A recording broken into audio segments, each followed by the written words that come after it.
네, 우리 오늘 마태복음 3장 말씀 통해서 하나님의 말씀 함께 듣겠습니다. 우리가 마태복음 2장까지 지난 시간에 같이 함께 나누면서 예수님의 출생 이야기를 같이 함께 나눴죠. 우리가 막연히 예수님의 출생을 생각하면은 거룩한 분위기를 떠올리기 쉽고 또 사람들이 기뻐하고 또 환영하는 그런 분위기를 우리가 떠올리기 쉽죠. 또 우리가 성탄절마다 생각하는 예수님의 탄생이 기쁨이고 화평이고 이런 이제 이미지들을 가지고 있는 걸 생각하게 됩니다. 그런데 우리가 정작 말씀을 보면은 말씀에서는 우리의 생각이랑은 예수님의 출생의 그 분위기가 많이 다른 모습을 보게 되죠. 거룩하고 성스러운 분위기라기보다는 굉장히 사실 척박하고 또 가난하고 천박한 어떤 그런 이 장소에서 예수님은 아기의 모습, 비천한 모습으로 태어나신 모습을 우리가 보게 됩니다. 또 우리가 지난 시간에 같이 나눴던 것처럼 예수님을 원치 않는 사람들의 반대가 극심했다는 것을 우리가 또 보게 되죠. 유대인들은 예수님의 나심을 알고 또 어디서 나시는지도 알았음에도 그다지 관심이 없는 모습을 보게 되고, 또 이제 더 나아가서 이제 지난 시간에 봤던 헤롯은 어떻습니까? 헤롯 왕은 적극적으로 예수님의 출생을 막으려 할 뿐만 아니라 죽이려고까지 하는 그런 이제 모습을 우리가 같이 함께 봤습니다. 그래서 예수님은 그 헤롯의 박해를 피해서, 물론 이제 그 아버지인 요셉이 정한 길이지만은 애굽으로 도망갔다가 다시 돌아왔을 때 그 헤롯의 아들도 무서워서 나사렛이라는 동네에서 터전을 잡고 생활하게 된 이야기를 우리가 같이 함께 봤죠. 그래서 이제 예수님이 나사렛에 정착하게 돼서 그렇게 된 이유가 뭐냐니까 이 박해를 피해서 도망 다니시다가 그렇게 된 거예요. 그래서 이제 예수님을 일컬어서 우리가 나사렛 사람이다, 나사렛 예수다, 이렇게 우리가 이제 부르게 되는 거죠. 그런데 예수님께서 기꺼이 그런 이제 칭호를 받으시고 호칭을 이렇게 받으신 거는 상당히 놀라운 일이라고 했어요. 왜 그러냐니까 그 나사렛이라는 동네에 대해서 우리가 지난 시간에 나눴을 때 나사렛이라는 동네 자체가 별 볼 일 없고 또 심하게 얘기하면 이제 질이 나쁜 그런 동네로 그 당시에 인식이 됐다는 거예요. 그러니까 예수님을 가리켜서 나사렛 사람이다라고 할 때는 이 사람은 별 볼 일 없는 사람이다, 이 사람은 질이 나쁜 사람이다라는 그런 식의 호칭이었다는 거예요. 그럼에도 예수님은 오늘날까지도 나사렛 예수다라고 이렇게 불리시고 그 호칭을 짊어지셨습니다. 이런 걸 보면은 참 우리가 생각했던 것과는 많이 다르죠. 예수님이 오시면은 환영하고 기뻐하고 드디어 다윗의 자손이 오셨구나 하고 감사해야 할 줄 알았는데 오히려 싫어하고 또 미워하고 또 오히려 예수님을 향해서 별 볼 일 없는 사람이라고 이렇게 이제 평가하는 그런 모습들을 볼 때 참 이런 모습들을 어떻게 이런 일이 있을 수 있을까 우리가 생각할 수가 있어요. 이 다윗의 자손이고 또 하나님의 아들이신 예수님이 오셨는데 어떻게 이런 일이 일어날 수 있을까?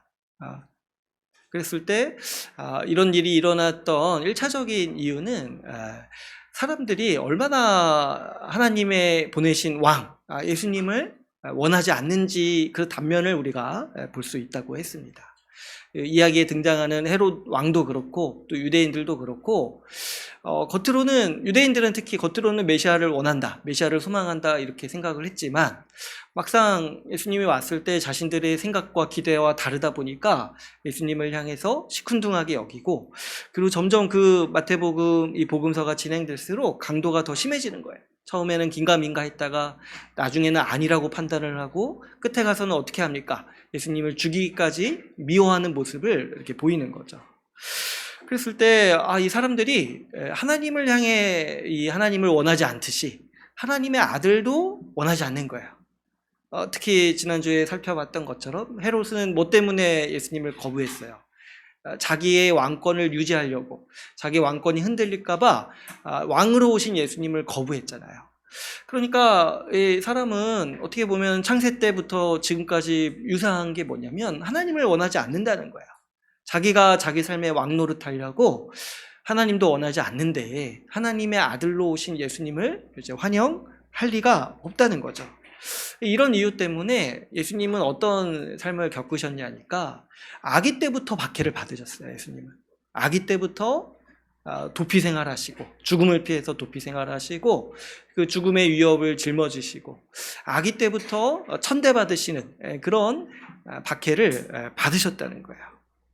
그랬을 때 이 모든 일은 사실 우리 인간의 죄 때문에 일어나는 일이기도 하지만 하나님의 섭리 아래서도 일어나는 일이라고 지난 시간에 같이 얘기를 했습니다. 여러분, 예수님이 아기 때부터 박해를 받으시고 고난을 겪으신 것은 예수님이 어떤 분이신 것을 우리에게 보이시는데 뭐냐니까 왕으로 오셨지만은 우리와 함께 하시는 왕이라는 사실을 우리에게 보여준다고 했어요. 그래서 마태복음에서 그거를 이제 줄여서 임마누엘이라고 이렇게 선언한다고 했죠. 하나님이 우리와 함께 하신다는 거예요. 그래서 예수님이 겪으신 그 경험을 아기 때 겪으신 그 경험만 살펴봐도 이스라엘 백성이 겪으신 사건들과 굉장히 유사하다고 했죠. 이스라엘이 애굽에서 노예살이하고 또 그때도 이 파라오로부터 박해를 받아서 유아 살해를 겪은 일, 그리고 그 이후에 독립을 했어도 사람들로부터 이제 무시를 당하고 그 천대를 당하는 그런 이제 이 박해, 고난을 이스라엘 민족이 겪었는데 예수님은 그런 경험과 고난을 아기 때부터 이렇게 겪으신다는 거예요. 그랬을 때 예수님이 왕으로 오셨음에도 어떤 왕이시냐니까 그분의 백성과 모든 경험과 고난을 함께 겪으시는 왕이시다. 그래서 이걸 가리켜서 하나님이 우리와 함께 계시다라고 성경이 말한다고 했습니다. 그래서 이 성경이 우리 가운데 전하는 그 예수님의 모습이 왕이신데 우리와 함께 하시는 왕, 그래서 우리의 모든 고통과 고난을 그 몸소 겪으시는 왕이라는 거예요. 그런데 지난 시간에도 이제 말씀을 드렸지만 이런 왕은 우리가 상식적으로 상상을 할 수가 없고 지어낼 수가 없어요. 왕이 어떻게 우리랑 같은 경험을 겪느냐는 거예요. 그것도 그냥 왕도 아니고 하나님의 아들이신 왕이 어떻게 우리와 같은 고난과 고통을 겪을 수 있냐? 우리는 이제 그런 걸 생각하기가 어려운데 성경은 이게 하나님께서 우리에게 주시는 하나님 나라의 왕이시다. 예수님이 이런 왕이시다라는 걸 우리에게 이 말씀을 통해서 가르치고 있다는 거죠. 그래서 우리가 이렇게 진지하게 이 복음서를 읽다 보면은 우리가 생각하던 것과는 다른 예수님을 만나게 돼요. 그래서 이제 복음서를 읽다 보면은 깜짝깜짝 놀랄 때가 있어요. 내가 생각과 예수님이 다른 거예요. 심지어 우리가 생각하는 이미지라든가 우리가 익숙하게 여겼던 예수님의 이미지랑 복음서에서 나오는 예수님이 많이 다르다는 걸 우리가 보게 되는 거죠. 그러니까 예수님은 당시에도 그러셨어요. 예수님 당시에도 그 당시 사람들의 기대와 달랐고 그 당시 사람들이 생각하던 개념과 달라지고 많은 사람들을 당혹하게 하시는 모습들을 우리가 이 복음서 곳곳에서 발견하게 됩니다. 오늘 우리가 읽은 이 세례 요한의 이야기도 이 예수님이 오심 때문에 사람들이 당혹해하는 그런 모습을 우리가 보게 돼요. 왜 당혹해하냐니까 자기들 생각과 많이 다른 거예요. 자기들이 기존에 가졌던 생각, 기대와 완전히 다른 그 예수님에 대해서 보면서 이 당혹해하는 모습들을 우리가 보게 되는데 우리가 오늘도 이렇게 말씀을 좀 한번 다 아는 얘기지만 진지하게 보면서 예수님이 내가 가지고 있던 선입견과 우리 생각과 어떻게 다른지를 우리가 한번 또 말씀을 통해서 교정을 받고 또 알아가기를 바랍니다. 오늘 우리가 읽은 이 마태복음 그 3장의 이야기는 같이 살펴봤지만 그 세례 요한의 이야기를 주로 다루고 있죠. 그러니까 제가 이제 지난 시간에도 계속 나눴지만은 그 예수님의 오심 자체가 너무 평범하고 이 하나님은 좀 이렇게 홍보를 잘 안 하세요. 보니까 이게 마케팅에 있어서는 좀 약간 좀 지혜가 없으신 것처럼 보여요. 그러다 보니까 어떤 부작용이 있었냐니까 사람들이 예수님이 오신 걸 모르는 거예요. 모르는 거예요. 그래가지고 이제 이 중요한 역할을 했던 사람이 있었다고 했죠. 그 동방 박사가 와서 비로소 이제 알게 되는 그런 이제 일이 있었다고 했잖아요. 그런데 그 동방 박사뿐만 아니라 예수님이 오셨다, 그 메시아가 오셨다라는 거를 유대 사회에 아주 본격적으로 알린 사람이 누구냐니까 바로 이 세례 요한인 거예요. 세례 요한. 그래서 이제 예수님의 출생과 그 초기 이야기를 보면은 이 동방 박사도 그렇고 세례 요한도 굉장히 중요한 역할을 했다는 것을 우리가 볼 수 있어요. 그래서 우리가 오늘 본문 말씀에 3절을 보면은 이 마태가 아예 이 세례 요한에 대해서 평가를 할 때 그 이사야서 본문을 인용하면서 평가를 하는데 뭐라고 얘기를 합니까? 주의 길을 준비하는 사람, 그가 오실 길을 예비하는 사람이라고 이렇게 평가를 하고 있습니다. 그리고 이제 4절을 보면은 그 요한의 그 용모를 이렇게 묘사를 하는데 그 낙타 털 옷을 입고 허리에 가죽띠를 띠고 그 음식은 메뚜기와 석청을 먹었더라 이렇게 돼 있어요. 그죠? 그 석청은 이제 꿀의 일종이라고 해요. 그러니까 이제 광야에서 생활하면서 곡식을 먹을 수 없으니까 이제 메뚜기 잡아먹고 그 뭐 석청이라고 하니까 이제 무슨 뭐 저도 잘은 모르겠지만 그 뭐 바위에서 나는 꿀이 있나 봐요. 참 그것도 참 생소한데 아무튼 이제 광야에서 그런 걸 이제 먹으면서 살았다는 거죠.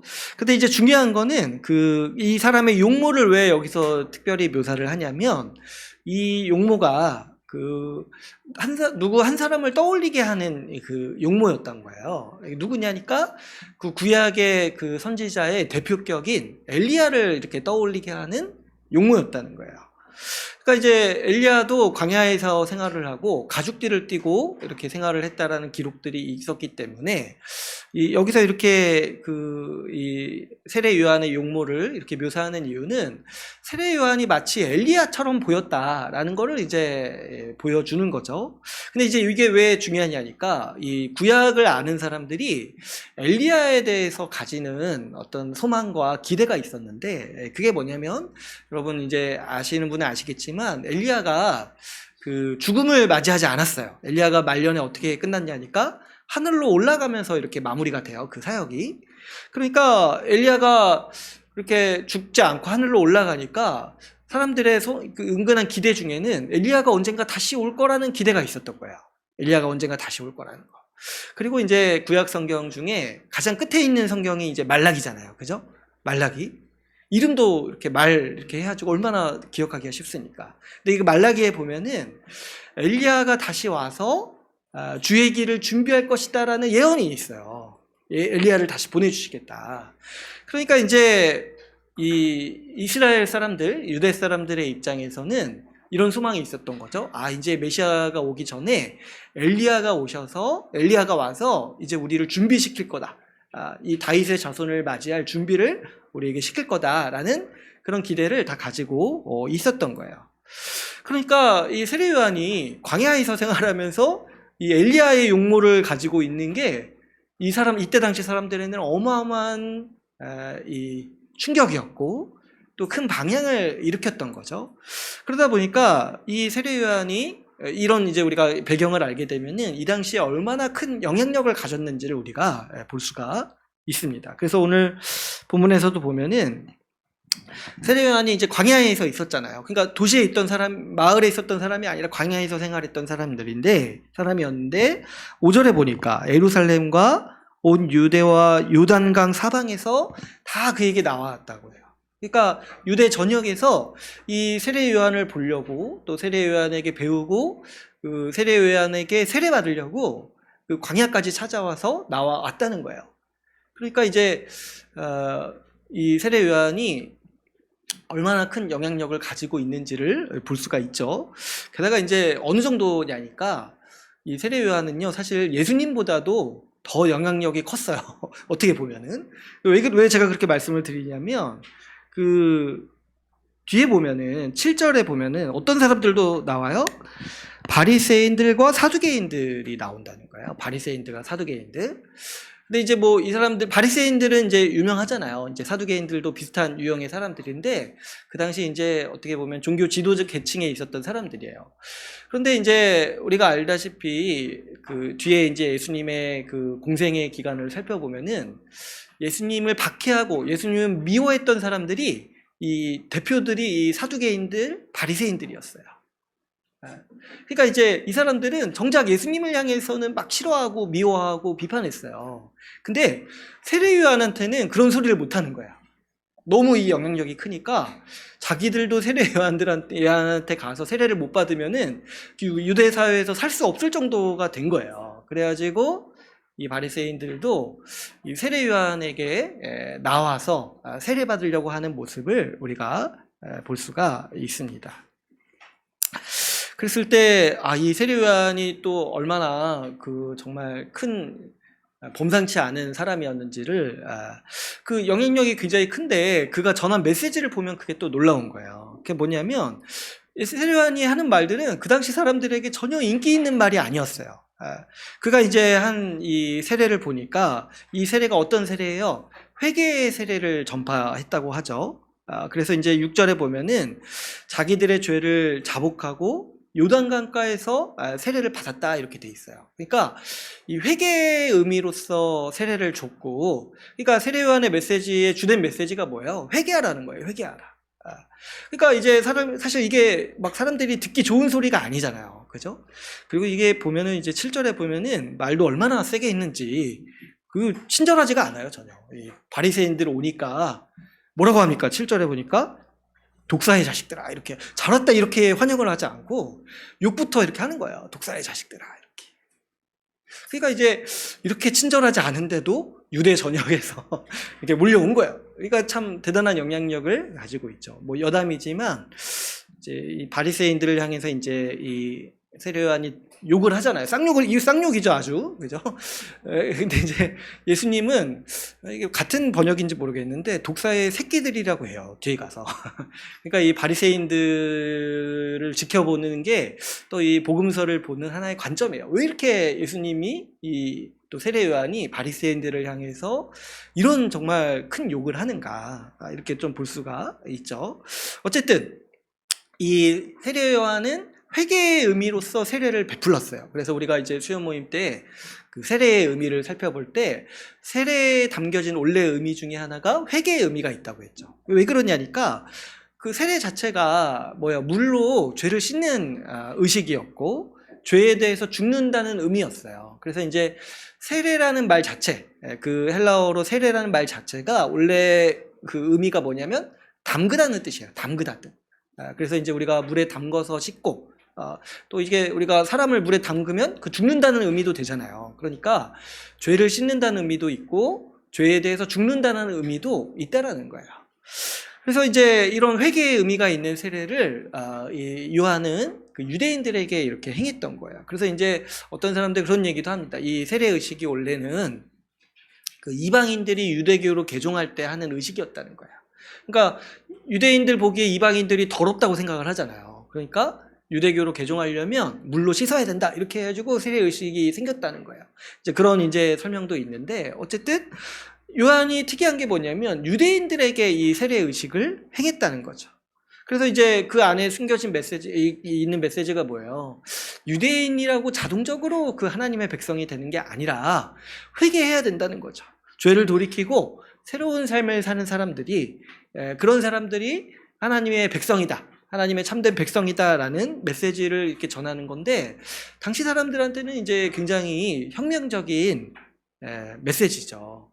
사실은 요즘에 이제 뉴스 보면은 이제 세례 요한의 이 말이요, 그 오늘날 이스라엘에게 또 굉장히 혁명적인 메시지인 거예요. 지금도 보면은 이제 유대인들은 자기들이 선민이라고 생각을 하잖아요. 자기들이 선택받은 민족이고 그래서 뭐 자기들이 다른 민족 조금 괴롭히고 뭐 이렇게 전쟁 일으키는 거 괜찮다 이렇게 생각을 하는 거 아니겠습니까? 그런데 세례 요한은 그 당시에도 그 유대인들한테 또 이 바리새인들한테 뭐라고 얘기를 했냐니까 9절 말씀을 보면은 그 메시지에 요약이 돼 있죠. 9절 말씀 한번 같이 읽어볼까요? 9절 말씀 같이 읽어보겠습니다. 시작. 아브라함이 우리 조상이라고 생각하지 말라. 내가 너희에게 이르노니 하나님이 능히 이 돌들로도 아브라함의 자손이 되게 하시리라. 아멘. 그러니까 지금도 그렇지만 그 당시에도 유대인들은 어떻게 생각을 했던 거예요. 자기들이 이 아브라함의 자손이니까 당연히 자신들만 하나님의 백성이라고 생각을 했다는 거예요. 그런데 세례 요한이 지금 전하는 이 메시지가 뭡니까? 하나님 앞에서 그런 핏줄이 아무런 의미가 없다는 거예요. 오직 자기 죄를 회개하고 하나님 백성으로 합당하게 사는 사람이 그분의 백성이라는 거예요. 오히려 자기 자신을 아브라함의 자손이라고 생각하면서 죄짓고 자기 죄를 정당화하는 사람들을 향해서 세례 요한이 지금 뭐라고 얘기를 하는 거예요? 너희 조상이 아브라함이 아니라 독사다. 너희는 사탄의 자식들이다. 이렇게 얘기를 하고 있는 거예요. 그러니까 이게 그 당시 사람들에게 얼마나 충격적인 얘기입니까? 지금이야 이제 우리가 신분제도 없고 그런 뭐 조상을 따지는 그런 문화도 없지만은 그 당시에는 그런 게 더 공고했던 시대였잖아요. 우리가 아브라함 핏줄이다. 우리 신분은 유대인이다. 이런 게 더 공고했던 세상에 지금 이제 세례 요한이 하나님 앞에서 그런 거 아무런 상관이 없다는 거예요. 하나님 앞에서 그런 거 아무런 상관이 없다. 너희는 오히려 독사의 자식들이다. 이런 얘기를 지금 하고 있는 것이죠. 그랬을 때 이것은 확실히 세례 요한이 그 앞으로를 예견했다라고 볼 수가 있어요. 예수님이 오셔서 세우실 전혀 새로운 세상을 예견하고 있는 거예요. 그렇죠, 여러분. 예수님이 오셔서 전한 하나님 나라의 복음, 예수 십자가 복음의 그 중심 내용이 뭡니까? 우리가 과거에 어떤 사람이었든지 간에, 우리가 뭐 신분이 어떻든지 간에, 남자든지 여자든지, 종이든지 자유인이든지, 이방인이든지 유대인이든지 상관없다는 거잖아요. 예수 믿음으로써 하나님 나라 백성이 된다는 거잖아요.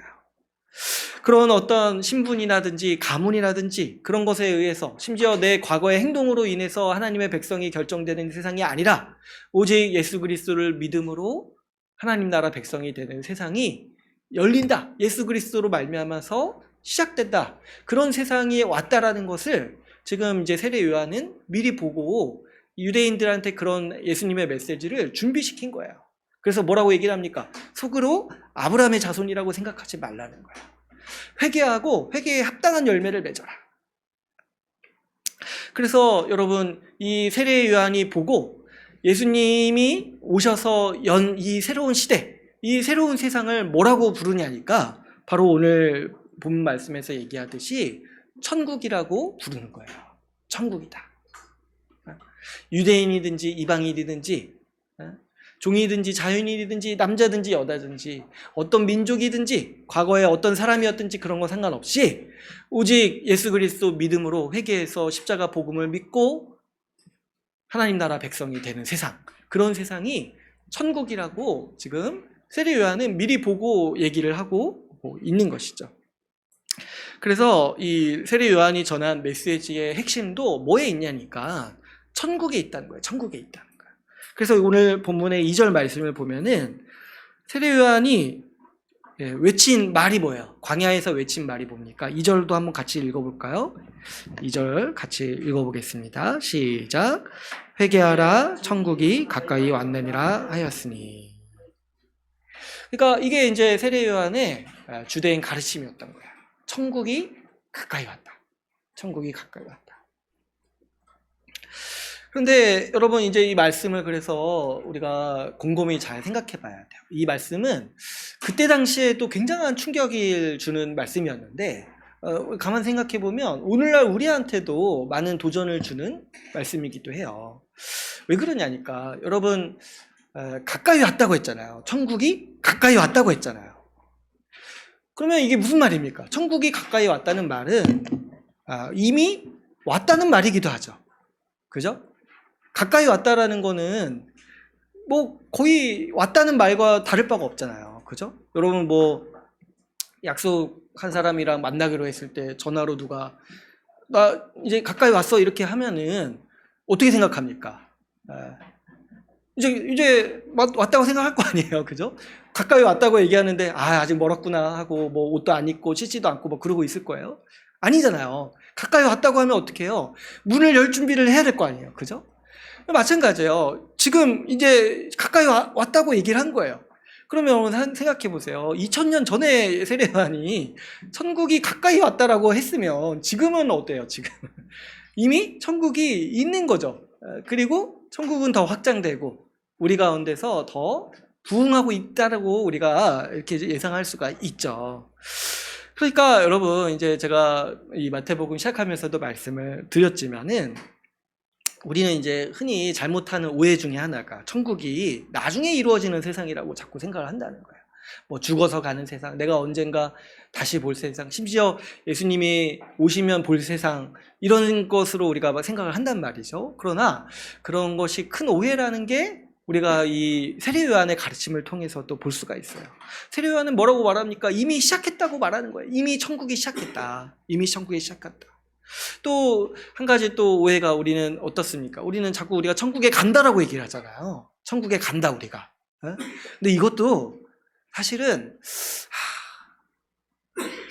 성경에 없는 표현인 것 같아요. 아무리 생각을 해봐도 천국에 간다 그런 식의 표현이 없어요.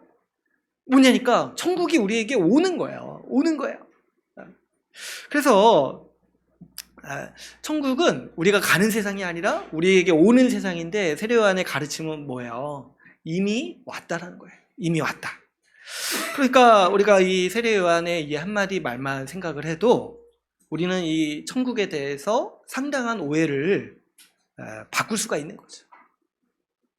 천국이 가까이 왔다. 그래서 여러분 이번 주에 그래도 이 말씀 한 구절 한번 좀 이렇게 좀 붙잡고 한번 우리 한번 살아봅시다. 천국이 2000년 전에 세례요한이 가까이 왔다라고 이렇게 외쳤는데 우리는 지금 천국이 어디 있다라고 도대체 생각하면서 내가 살고 있는가, 이런 걸 좀 우리가 돌아봐야 하는 것이죠. 근데 여러분, 이 세례요한이 왜 이렇게 얘기를 할까요? 왜 천국이 가까이 왔다라고 얘기를 할까요? 그것은 바로 이 세례요한의 원래 역할, 예수님이 오셨다라는 것을 알기 때문에 이렇게 얘기를 하는 거죠. 예수님이 이 땅에 오셨기 때문에 세례요한은 하나님 나라의 왕이 이 땅에 오셨으니까 뭐라고 선언하는 거예요? 천국이 가까이 왔다. 근데 이제 이 세례요한 입장에서 아직 예수님을 못 만났으니까 가까이 왔다라고 얘기를 한 거예요. 그죠? 근데 뒤에 가면 이제 만나잖아요. 그럼 그때부터 말을 바꾼 거예요. 천국이 왔다. 이렇게 이제 바꿨을 거예요. 그죠? 근데 여기서는 이제 아직 만나기 전이어가지고 가까이 왔다 했는데 진짜 예수님이 그 근처에 계셨는지는 이때까지 몰랐던 것 같아요. 그죠? 그래서 가까이 왔다 이렇게 얘기를 했는데 예수님이 어쨌든 오셨다는 그 사실 자체로 이 세례요한이 어떻게 이제 인식을 한 겁니까? 천국이 도래했다 이렇게 생각을 한 거죠. 그렇죠, 여러분. 천국이 언제부터 이 땅에서 시작됐냐, 완전히 시작됐냐, 도래했냐 보니까 하나님 나라의 왕이신 예수님께서 오셨기 때문에 천국은 이미 시작되었다라고 성경은 우리에게 가르치고 있습니다. 그래서 세례요한을 보면은 2절에서 천국이 가까이 왔다라고 말하고서는 11절에 가서는 뭐라고 얘기를 하냐면 예수님에 대해서 증거하기 시작해요. 내 뒤에 오실 이가, 내가 뭐라고 얘기합니까? 11절에 보니까 나보다 능력이 많으신 이가 오는데 나는 그의 신을 들기도 감당하지 못하겠다. 그 신을 든다는 거는 그 당시에 이제 노예가 했던 일이에요. 그 당시 노예 신분을 가진 사람들이 신을 들은 수발을 했는데 지금 세례요한이 말하는 건 뭐예요? 나는 예수님의 노예 자격도 없는 사람이라는 거예요. 그 정도로 예수님이 오심으로써 천국이 임했다라는 것을 이 세례요한이 지금 가르치고 유대사회에 전파하고 있는 것이죠. 그래서 이제 11절에서 얘기하는 걸 보니까 예수님이 오셔서 하시는 일에 대해서 얘기를 할 때 예수님이 오셔서 성령과 불로 너희에게 세례를 주신다라고 이렇게 얘기를 합니다. 그러니까 이제 예수님이 오셔서 세우시는 그 세상, 그 천국은 어떤 곳이냐니까 예수 그리스도로 말미암아서 우리가 성령을 받고 그 세례를 받는 그런 세상이 이제 시작된다라고 지금 설명을 하고 있는 것이죠. 그런데 이 세례요한의 이 예수님에 대한 증언, 이 천국에 대한 증언 가르침을 우리가 가만 살펴보면은 우리가 이 천국에 대해서 또 다른 사실을 하나 이렇게 보게 돼요. 뭐냐니까 이 세례요한은 특이하게도 이 천국에 대해 이야기하면서 동시에 심판에 대해서 얘기를 해요. 심판에 대해서. 그래서 이제 10절부터 보면 어떻게 얘기를 합니까? 이미 도끼가 나무 뿌리에 놓여 있다 이렇게 얘기를 하죠. 그리고 그 전에도 그 바리새인들한테 하는 말들을 들어보면은 아주 그냥 그렇게 얘기를 하잖아요. 그 7절에 보면은 어디 보죠? 이 바리새인들이 나올 때 그 7절에 보시면은 누가 너희를 가르쳐 임박한 진노를 피하라고 가르쳤냐. 이렇게 얘기를 하잖아요. 그러니까 이제 세례 요한의 가르침은 그거예요. 천국도 가까이 왔는데 진노도 심판도 가까이 왔다는 거예요. 그렇죠? 그러니까 10절에 보면 또 이미 도끼가 나무 뿌리에 놓였다. 그러니까 이제 천국이 이미 임한 것처럼 심판도 이미 임했다는 거예요. 그렇죠. 이런 게 이제 우리의 어떤 상식이라든지 개념이랑 약간 다른 측면인데, 여러분, 우리가 천국이 임했다고 하면은 보통 막연히 좋은 세상을 생각하기 쉽죠. 그런데 이 세례 요한은 이 천국을 이야기하는데 어떻게 보면은 심판을 더 많이 얘기하는 것처럼 이렇게 보이는 거예요. 왜 그런지 우리가 이 12절을 보면 더 좀 이해를 할 수가 있어요. 12절을 보면은 11절도 우리가 한번 읽어볼까요? 12절 같이 한번 또 읽어보겠습니다. 시작. 손에 키를 들고 자기의 타작 마당을 정하게 하사 알곡은 모아 곡간에 들이고 쭉정이는 꺼지지 않는 불에 태우시리라. 그러니까 세례 요한이 보기에 예수님이 오셔서 성령으로 세례를 베푸시는 일을 통해서 천국이 이 땅에 임했고 천국이 이 땅에서 시작되었는데, 동시에 예수님이 하시는 일을 보니까 심판도 시작되었다는 거예요. 심판도. 근데 예수님이 하시는 일이 성령으로 세례를 주시는 거 말고 12절에는 또 뭐를 하신다는 거예요. 타작마당에서 알곡의 이 키를 들고 알곡을 타작하신다는 거예요. 그래서 이제 알곡과 쭉정이를 이렇게 구분하신다, 그런 일을 하신다라고 이렇게 얘기를 하고 있는 거죠. 근데 이게 이제 그 당시 사회가 이제 농경 사회였기 때문에 그 듣는 사람들이 이제 다 알아듣는 말인데, 사실 이제 우리가 익숙하지 않은 표현이기 때문에 저도 이제 사실 볼 때마다 이게 무슨 말인가 싶은 게 있어요. 그죠? 근데 이제 이 타작하고 이렇게 이제 이 곡식을 타작한다라는 게 결국에 그 곡식을 두고 있는 이제 껍질을 벗기는 건데, 껍질을 어떤 방식으로 벗기냐니까 이렇게 막 타작을 해가지고, 그러면 알곡은 무거우니까 내려가고 그 껍질은 벗겨지면서 가벼우니까 날아간다는 거예요. 그래서 그거를 쭉정이라고 하는 거죠. 이제 우리는 이제 다 도정된 쌀을 먹어가지고 사실 이제 쌀 껍질 이런 걸 볼 기회가 없잖아요. 근데 이제 이런 작업을 원래 한다는 거예요, 다. 그래서 이제 우리도 이제 여러분 이제 커피 이렇게 갈 때 보면은 껍질이 이렇게 나와요. 그래가지고 이제 그 그라인더에 보면은 그 커피를 간 이 커피는 내려가고 그 쭉정이, 그 껍질은 가벼우니까 그 위에 남는 것들을 우리가 종종 보게 됩니다. 그러니까 이 말은 뭐냐니까 사람들을 알곡과 쭉정이로 분류를 하신다는 거예요. 분류를 하신다는 거예요. 그래서 어떤 사람은 쭉정이로 판별이 돼가지고 영원히 타는 불에 들어가고, 어떤 사람은 알곡이 되어서 하나님 나라, 천국의 백성이 된다는 거예요. 그러니까 이 천국이 오심은, 천국이 이렇게 이미 시작되었다라는 말은 바꿔 말하면 어떤 말이기도 하냐면 심판이 이미 시작되었다는 말이기도 한데, 왜 그러냐니까 여러분 한번 생각을 해보세요. 예수님이 이 땅에 오셔서 천국을 세우셨는데 모든 사람이 다 천국에 들어가는 게 아니라는 거예요. 예수님은 이 땅에 오셔서 천국 백성과 천국 백성이 아닌 사람을 구분하신다는 거예요. 그래서 천국 백성이 된 사람, 그래서 알곡으로 남은 사람에게는 예수님의 오심, 그 천국의 임함이 구원이지만, 천국 백성이 되지 못한 사람은 어때요? 그 자체로 심판이라는 거예요. 그래서 이제 제가 언젠가 그런 표현을 쓴 적이 있었는데, 천국이 이미 시작되었다고 했잖아요. 그런데 이거를 조금 바꿔서 생각을 해보면, 그러면 지옥도 이미 시작됐다는 거예요. 그러니까 지옥도 죽어서 가는 어떤 세상이 아니라 이미 시작된 천국에 들어가지 못하는 사람, 이미 시작된 천국을 알지도 못하고 그 천국 백성이 되지 못한 사람들은 이미 시작된 지옥에 있다는 거예요. 그래서 천국의 임함은 누구에게는 구원이지만 누구에게는 심판이 된다라고 지금 이 세례 요한이 가르치고 있는 거죠. 그런데 이 세례 요한의 가르침은 사실 그렇게 막 특별한 건 아니에요. 구약에서도 이런 가르침이 나와요. 그런데 이 세례 요한의 가르침이 그 당시에 충격을 줬던 게 뭐냐면, 유대인 너희도 지옥에 갈 수 있다, 이렇게 이제 얘기를 하는 거예요. 유대인 너희도 사탄의 자식으로서 지옥의 임박한 진노 앞에 있다라고 세례 요한이 이렇게 도전을 했던 것이죠. 그러면 세례 요한은 지금 어떤 사람이 천국 백성이 된다라고 얘기를 하고 있습니까? 아까 우리가 읽었듯이 세례 요한은 지금 회개하고 회개에 합당한 열매를 맺는 자가 천국 백성이라고 가르치고 있는 거죠.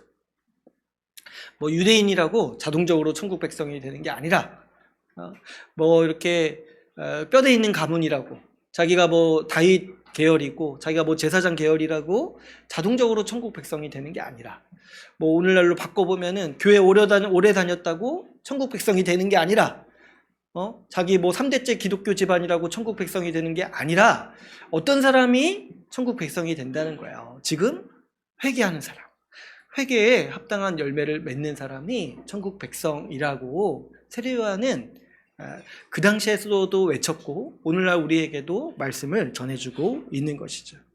그래서 우리가 아까 읽었던 그 세례 요한의 메시지 전체가 뭐였습니까? 2절 말씀에서 회개하라, 천국이 가까이 왔다라고 가르치고 있는 거죠. 그래서 이 세례 요한의 메시지는 중요 메시지가 천국에 대한 말씀인데, 이 천국에 대한 개념이 그 당시 사람들이 생각하던 천국, 그리고 또 오늘날 우리가 생각하는 천국과 조금씩 많이 다르죠. 그죠? 그래서 우리가 이 둘 다를 다 생각할 필요가 있어요. 이 말씀은 참 흥미로운 말씀이에요. 그 당시 사람들의 생각과도 다르고 우리 생각과도 달라요. 그래서 제가 이 세례 요한의 이 천국이 가까이 왔다, 회개하라, 천국이 가까웠다, 이 말씀을 잘 새겨야 된다라고 오늘 말씀을 드리는 겁니다. 참 신기하죠.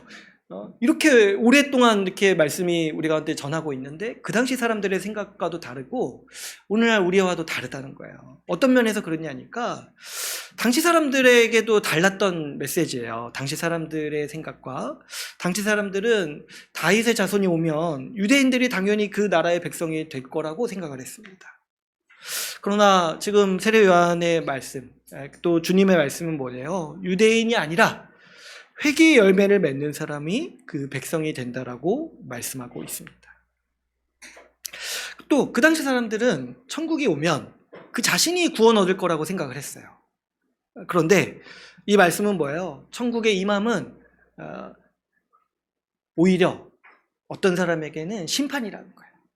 그래서 유대인들도 심판받을 사람이 많다라는 것을 지금 예고를 하고 있는 거죠. 또 어떤 면에서 우리의 생각과도 다릅니까?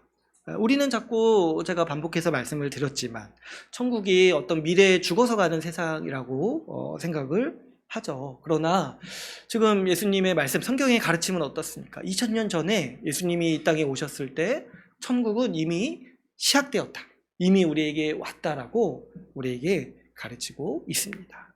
그래서 우리는 이 두 가지 차원, 그 당시 사람에게도 도전을 줬고 또 오늘날에게도 도전을 줬는데 이게 서로 또 많이 섞여 있어요. 우리가 그렇다고 해서 뭐 유대인들이 가지고 있던 오해가 뭐 우리 가운데 없다라고 말할 수 있겠습니까? 우리도 이제 여기 보면은 어떤 분은 자기 구원을 확신하는데 내가 교회 오래 다녔다는 것으로 자기 구원을 확신해요. 또 어떤 분은 제가 보니까 자기 3대째 기독교 집안이라고 자기 구원을 확신해요. 그런데 지금 세례 요한의 지금 얘기는 뭡니까? 속으로 그렇게 생각하지도 말라는 거예요. 하나님은 돌들로도 3대째 기독교 집안 만들 수 있다는 거예요. 그런 거 하나님 앞에 섰을 때 아무런 의미가 없다는 거예요. 아무런 의미가 없다는 거예요. 그랬을 때 우리가 이 말씀을 통해서 우리는 천국에 대해서 바른 이해를 반드시 가져야 돼요. 이 수많은 오해들 속에서 우리는 벗어나야 합니다. 예수 그리스도로 말미암아 천국이 이미 임했고 우리가 이미 임한 그 천국의 백성들인 것을 우리는 생각을 해야 돼요. 여러분, 우리가 예수 믿고 살아가는 모든 복이 이 모든 삶의 우리 이 모습이요, 다 우리가 이미 임한 천국의 모습을 보고 누리는 삶이라는 것을 우리가 많이 묵상하고 생각을 해야 됩니다. 우리가 예수 믿고 지금 성령 받아서 주님의 돌보심과 다스림 가운데 살아가는 그 삶의 전체가 다 뭐냐니까 이미 임한 천국의 삶이라는 거예요. 그랬을 때 여러분, 우리가 어떻게 이렇게 천국에 들어가게 되었는지를 특별히 우리가 헤아려야 됩니다. 우리가 어떻게 천국의 삶을 시작하였냐니까 가만 생각해 보면 오늘 세례 요한의 이 메시지처럼 우리 모두가 회개함으로써 천국의 삶을 시작했죠. 우리 모두가 이 하나님 나라 백성이 되고 예수 믿을 때 반드시 거치는 과정이 있습니다. 그게 뭐냐면 자기가 죄인임을 깨닫는 거예요. 자기가 죄인임을 깨닫는 거예요. 우리의 죄가 심각하고 죄인으로서 하나님의 진노와 저주를 벗어날 수 없음을 우리가 직감하고 또 그 사실에 절규하게 될 때 우리의 죄를 사해 주시는 유일한 통로인 예수 십자가를 의지하게 되는 일, 이것이 바로 우리가 모든 신자가 겪는 일인 것이죠. 누구나 하나님 백성이 되고 누구나 신자가 될 때 모두가 이 과정을 다 겪습니다. 자기의 죄인됨을 보고 그 죄의 심각성을 알고 이제 내가 이대로 살면 안 되겠다라는 것을 자기의 생명과 같이 알아서 자기의 삶을 돌이키는 그 회개의 과정을 모두가 겪게 되는 것이죠. 우리가 죄로 말미암아서 저주받았고 심판 아래 있을 수밖에 없다는 사실을 알 때 예수께서 우리를 위해서 십자가를 지셨고 우리 죄를 사해 주셨다라는 복음의 소식을 의지하고 그 복음을 의지하면서 내 죄된 삶을 돌이키기로 마음을 먹는 것이 우리 신자들의 모든 신자들의 공통점이라고 할 수가 있습니다. 그렇기 때문에 우리가 이 세례 요한의 가르침을 볼 때 우리가 확신할 수가 있죠. 누구도 회개 없이 천국에 들어갈 수가 없습니다. 그렇기 때문에 세례 요한도 천국 앞에 회개를 붙인 거예요. 회개하라, 천국이 가까이 왔다. 그러면 여러분, 우리가 회개해서 이 천국 백성이 되었고 또 천국의 삶을 살아가는데, 그러면 우리가 뭐 처음 회개했으니까 이후로는 뭐 회개 없이 뭐 살아갑니까? 사실은 그렇지 않죠.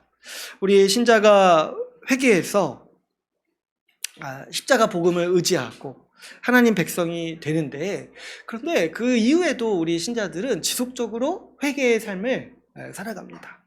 왜 그러냐니까 이 회개라는 거는 그냥 뭐 죄에 대한 단순한 후회가 아니에요. 회개라는 거. 회개는 뭡니까? 죄에서 내 삶을 돌이키는 거예요. 내가 이전에는 왼쪽을 향해서 살았다라면은 회개라는 건 뭐예요? 이제는 이게 저주받은 길이고 이대로 가면은 망한다는 걸 알아서 오른쪽으로 방향을 돌이키는 게 회개라는 거예요. 회개. 그러니까 왼쪽에서 오른쪽으로 방향을 돌이키니까 회개라는 거는 방향성인 거예요. 방향성. 그래서 한 번 해서 끝나는 것이 아니라 지속적으로 우리가 회개하는 삶을 살아가게 되는 것이죠. 왼쪽으로 가다가 오른쪽으로 방향을 돌이켰기 때문에 우리가 지속적으로 오른쪽을 향해서 가는 것. 바꿔 말하면 죄를 향해서 살다가 우리가 이제 의로 하나님을 향해서 방향을 돌이켰기 때문에 이제는 지속적으로 다시 뒤를 돌아보지 않고 하나님을 향해서 의를 향해서 살아가는 게 회개라는 거예요. 그래서 이 회개라는 게 언제 우리 나 고등학교 때 회개했지 이러고 끝나는 게 아니라는 거죠. 누가 그렇게 말합니까? 회개는 지속되는 거예요. 지속하는 삶을 얘기를 하는 거예요. 그래서 이 세례 요한도 이 회개하라고 외친 다음에 그 바리새인들을 향해서 뭐라고 얘기를 합니까? 그 8절에 보면 회개에 합당한 열매를 맺어라 이렇게 얘기를 하죠. 한번 내가 죄에 대해서 후회하는 거, 이게 회개가 아니라 그 죄에 대한 절망으로 말미암아서 돌아서 가지고 지속적으로 자신을 돌이키고 지속적으로 의를 향해서 살아가면서 회개의 열매를 맺으라고 지금 세례 요한은 얘기하고 있는 것이죠.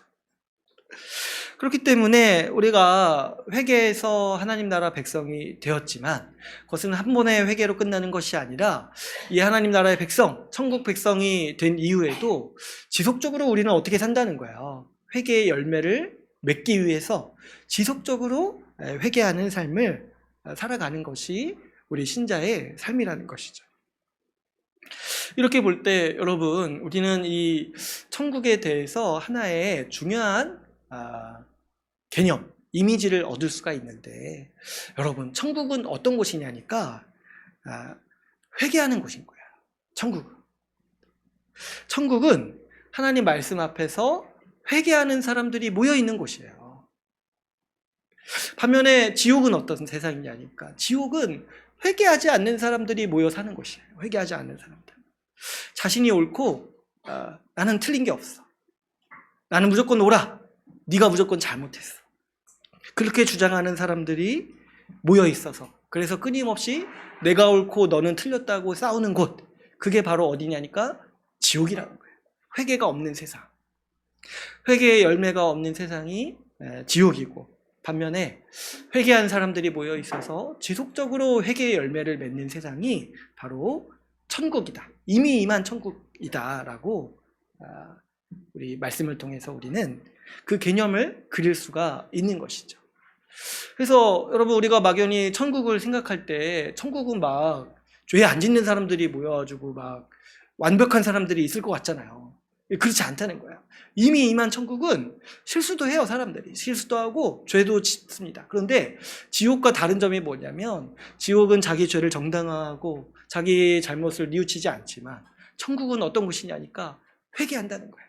하나님 말씀을 듣고 돌이키고 회개하는 삶, 그런 곳이 바로 이 땅에 이미 임한 천국의 모습이라고 우리는 이 말씀을 통해서 천국의 이 그림을 그릴 수가 있는 것이죠. 그렇게 볼 때 여러분, 우리는 저기 지옥에 있는 것 같습니까? 천국에 있는 것 같습니까? 그죠? 여러분 한번 생각해 보세요. 이 지옥의 모습이라는 게 그런 거예요. 서로 내가 더 옳다라고 싸우는 곳이 지옥이라는 거예요. 그랬을 때 우리는 사실 일상생활을 하면서 지옥을 많이 봅니다. 뭐 이렇게 회사 생활만 하더라도 항상 자기를 방어하고, 항상 남 탓하고, 항상 다른 사람이 잘못했다라고 주장하는 사람들, 전혀 자기를 돌아보지 않는 사람들을 우리는 많이 보죠. 그랬을 때 우리는 이제 그런 세상을 뭐라고 부르냐니까 이미 임한 지옥이라고 부르는 거예요. 사실 그런 가정, 그런 사회, 그런 회사 다 뭐냐니까 이미 시작된 지옥의 모습이라는 거예요. 서로 자기가 옳다라고 싸우는 세상. 그런데 여러분, 우리 교회를 보면 어떻습니까? 우리 교회를 봤을 때 그렇죠. 이제 우리가 뭐 싸움이 없고 다툼이 없다라고 말할 수 없잖아요. 우리도 수시로 부딪히고 다투고 의견 충돌하고 그렇게 살아갑니다. 그런데 나중에 보면은 결국에는 서로 굽혀요. 서로 자기 의견을 바꾸고 자기 생각을 철회하고 자기 잘못을 뉘우칩니다. 그런 사람들만 남아서 이렇게 살아가고 있는 거예요. 끝까지 자기가 옳다고 하는 사람은 제가 보니까 결국에 나가는 것 같더라고요. 아무튼 이제 교회를 보면은 다툼도 있고 의견 충돌도 있고 갈등도 있습니다. 그런데 왜 교회가 이미 임한 천국을 살아간다고 얘기하냐니까, 교회에서 보면 결국에 그렇게 다투고 의견 충돌이 있다가도 나중에 말씀을 듣고 우리가 자기의 잘못을 깨닫고 자기 고집을 꺾고 자기 의견을 꺾고 자기 감정을 꺾는 사람들이 모여있기 때문에 교회는 이미 임한 천국이라고 불리기에 합당하다는 거죠. 그렇기 때문에 우리가 이런 교회 모습이 천국인 것을 알고 우리가 모든 면에서 이 천국의 삶을 살아가야 하는 거죠. 가정에서나 직장에서나 다 이렇게 얽혀 있는 거예요. 천국과 지옥이 얽혀 있어요. 그러나 우리가 천국 백성임을 확신하고 우리가 그걸 믿을 때 여러분 그걸 생각해야 돼요.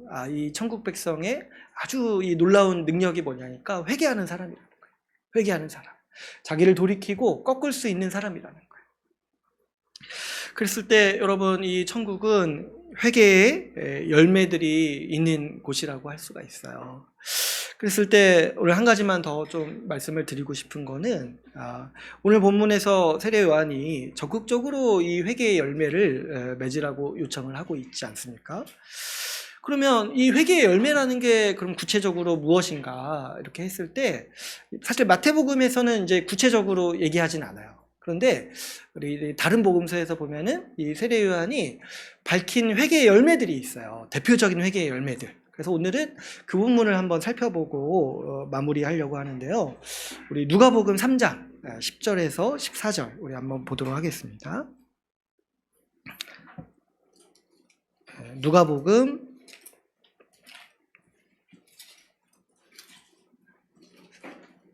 3장 10절에서 14절.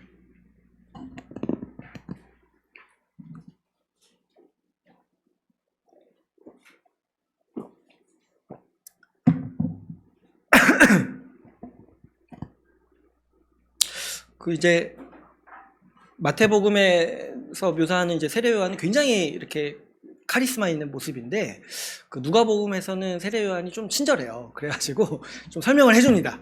더 설명을 해주는데 3장 10절 14절 우리 같이 한번 읽어볼까요? 누가복음 3장 10절에서 14절 말씀 같이 읽어보겠습니다. 시작.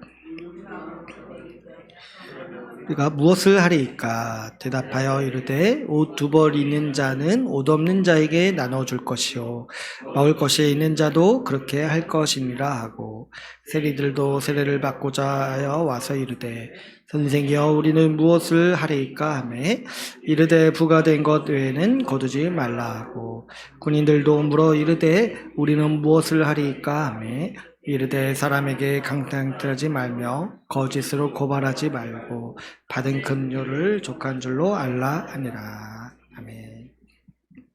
그죠? 여기서는 좀 친절하죠? 물어보니까 자세히 알려주잖아요. 그죠? 회개의 열매를 이렇게 얘기를 할 때, 이게 참 놀랍게도, 이 세례 요한이 하는 말을 이렇게 꼼꼼히 씹어보면은, 이게 그 율법의 정신을 아주 요약해서 얘기하고 있고 그 율법이 표방하는 하나님 나라의 삶이 무엇인지를 아주 구체적인 사례를 들어가면서 설명해주고 있는 것을 우리가 보게 됩니다. 그죠? 우리가 이제 몇 가지 뭐 이렇게 볼 수 있지만은 뭐 이렇게 사례는 몇 가지가 있지만은 핵심적으로 공통적으로 얘기하는 게 있죠. 뭐냐니까 욕심 부리면서 하지 말라는 거예요. 자기 배를 채우기 위해서 욕심 부리지 말고 자족하라는 거죠. 자족하고. 그리고 더 나아가서 어떻게 하라는 거예요? 자기의 거를 다른 사람에게 나눠주라는 거예요.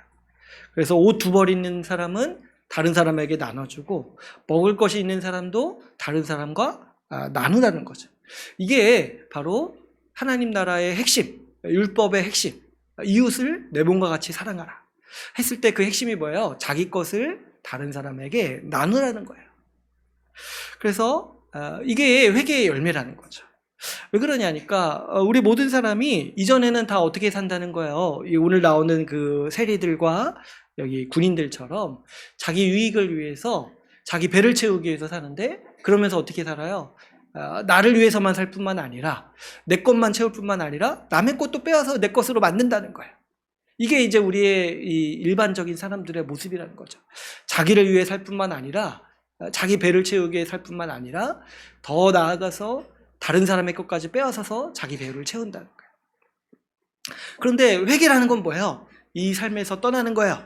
자기를 위해 사는 삶, 자기를 위해 쌓아두는 삶에서 떠나서 어떻게 사는 겁니까? 이제는 자신의 것을 다른 사람에게 나누라는 거예요. 다른 사람을 채워주기 위해서 사는 삶으로 살아가는 것이 뭐냐니까 회개의 열매를 맺는 삶이라고 오늘 말씀은 우리에게 가르치고 있습니다. 그렇기 때문에 여러분 우리가 이 말씀을 잘 알아서 이것이 천국의 모습이라는 거예요. 이 회개의 열매들이 있는 세상.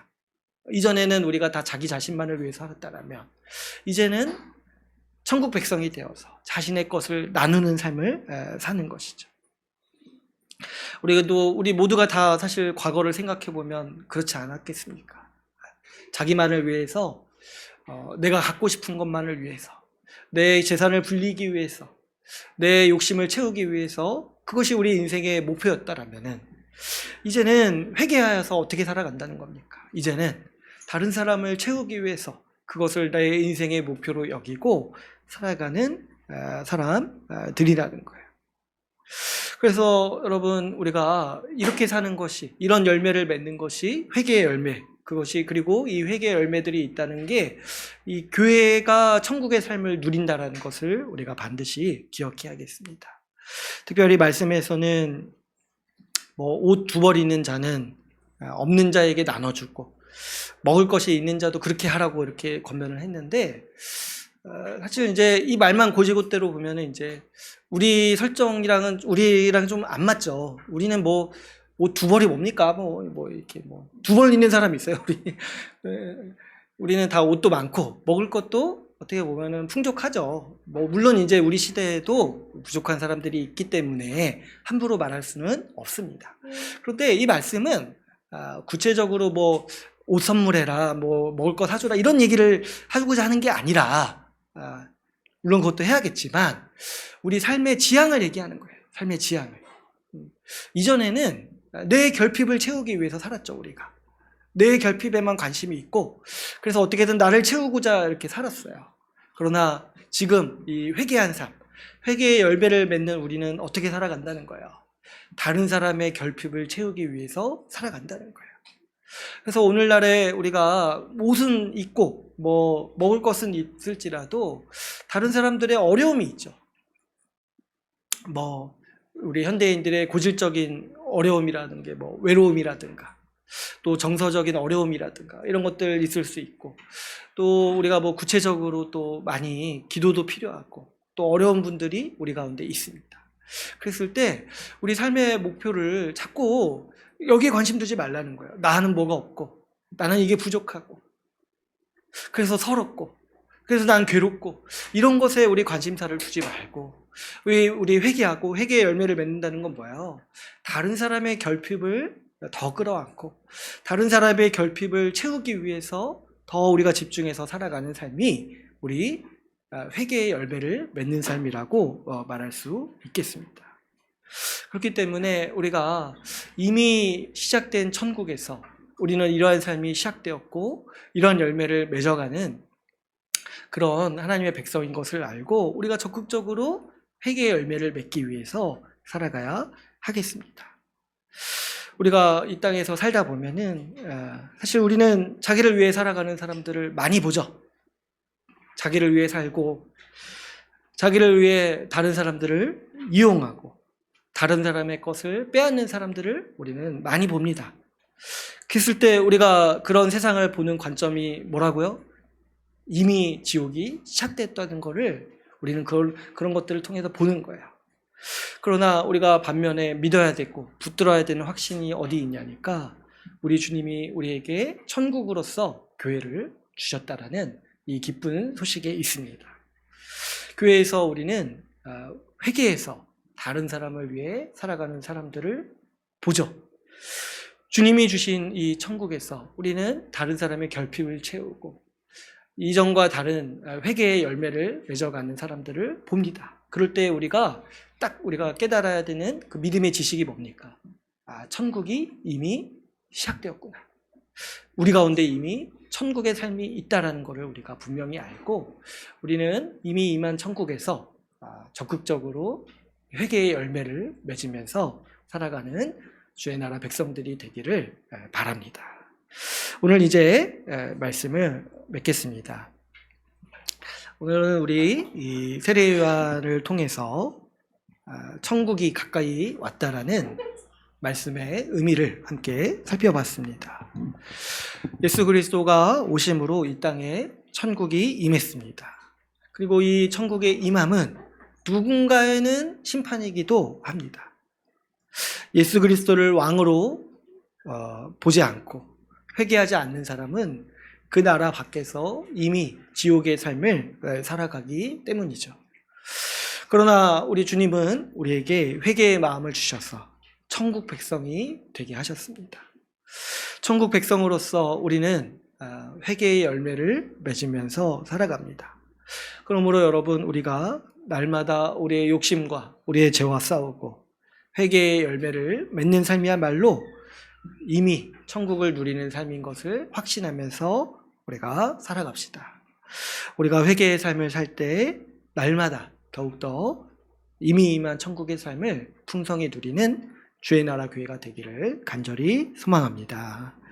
오늘 말씀을 마치고 함께 기도하는 시간 갖도록 하겠습니다.